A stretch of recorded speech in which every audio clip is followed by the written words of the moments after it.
Hey friends, welcome back to the channel. I'm Dr. Robert Chan, and in this video, I'm gonna give you 3 easy ways to prevent getting kidney stones. We'll get you started in less than 10 minutes. Follow along with the exercises in this video to get some quick wins. Step 1, figure out how much liquids you need to drink in a day.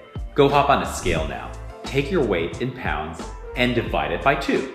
This is how many ounces of fluids you need to be drinking in a 24-hour period. A good rule of thumb is half your body weight in pounds divided by 2. Now to get extra points, go find a lemon in your fridge, cut it in half, and squeeze it in there. Now, if you're having cardiac or renal failure issues, you want to probably check in with your cardiologist or nephrologist before deciding on how much water to drink, especially if you're on some type of fluid restriction. One quick way to know if you're making enough urine is urinate in a jug for 24 hours.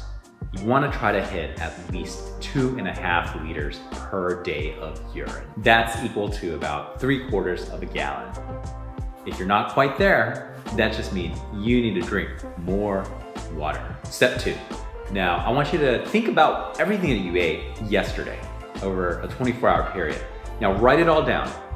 Next, go to this website, kidneystonediet.com, and type in all the different foods that you ate and write down how many of those foods and how much oxalates have in them. This list on kidneystonediet.com is really good because it shows you what's good, what's really bad, and what you should absolutely kind of stay away from.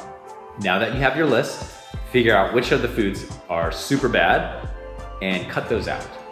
Step 3, cut down the sodium in your diet. A lot of times patients think that they need to cut down the calcium in their diet and stop drinking milk or stop eating cheese because they think that the calcium is what's causing the calcium oxalate stones. This isn't quite true. The truth is that the amount of sodium that you're taking in affects how much calcium gets excreted in your urine. So the more sodium, the more calcium that gets excreted. So for this next exercise, go to your pantry, look at the back of the foods, like all the instructional, and see the sodium content. If it's super high, then toss it out. Ramen, that's bad. Campbell's chunky soup, that's bad. Microwave TV dinners, bad. Once again, the higher the sodium level in the body, then the higher the calcium levels in the urine. Well, there you go. Now, if you did all 3 of these exercises, we've got you started.